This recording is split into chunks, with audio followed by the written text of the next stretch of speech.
You know what I was doing 6 years ago? I was skipping college classes to watch Deadpool 2 with the boys. 6 years later, I've dropped out of college and now I'm reviewing Deadpool and Wolverine. No correlation. Now, it's certainly been some time since the last movie. 6 years of early scripts, big buyouts, and year-old teasers. But we're finally here, and damn it, I'm not going to spoil a damn thing. But if I do, I'll put it down below. I've seen the film 3 times at this point. I honestly don't know what a spoiler is anymore.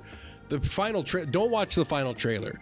It shows off like a bunch of spoilers. I hate that so much. You know, first off, the best way that I think I can describe the film, it's like a buddy cop road trip adventure.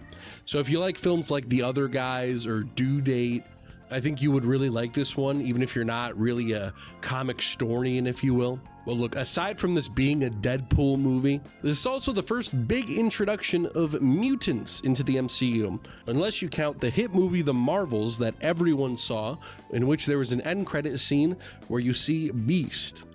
Major spoiler for The Marvels. Sorry if that ruined the movie for you.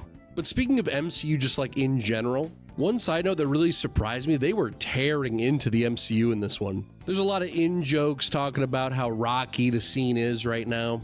And while the negative part too, I'm not sure these jokes will age that well.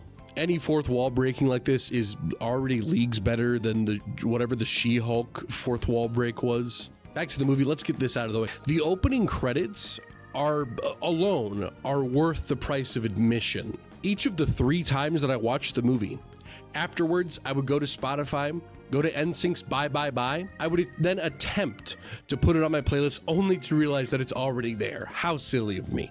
Let's just throw the music out. Let's throw the dancing out. What do we have left? Let's talk about the combat, the choreography. Every single punch, stab, it's all just incredibly satisfying. I think mostly because of the R rating. It allows the film to not pull its punches. Typically in PG-13 movies, you have this shaky camera that sort of censors what they're doing on screen. So you have the impression that someone's getting stabbed, but in this one, you actually have that. But you're not an idiot. That's basic rated R stuff. The best fight is easily the 100v2 Deadpool fight, but I've got to shout out the Honda Odyssey for being a god tier fighting ring. I may have to break into my uncle's storage unit to nab his.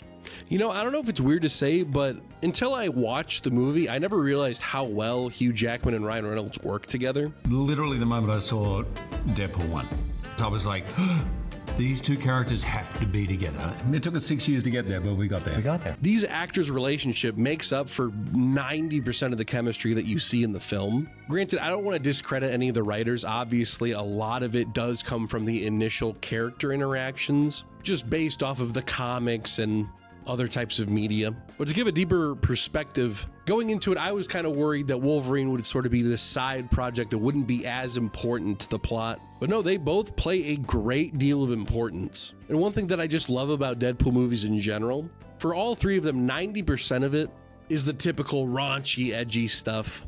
Within that little 10% just tugs on your heartstrings so well. Especially with Logan, everything from being the worst Wolverine to this sort of wholesome passing of the torch from the old Wolverine to the new Wolverine, without any sort of interaction, of course, you know, because the old one's dead. Essentially, I think they did the old Wolverine justice while introducing this new one very well.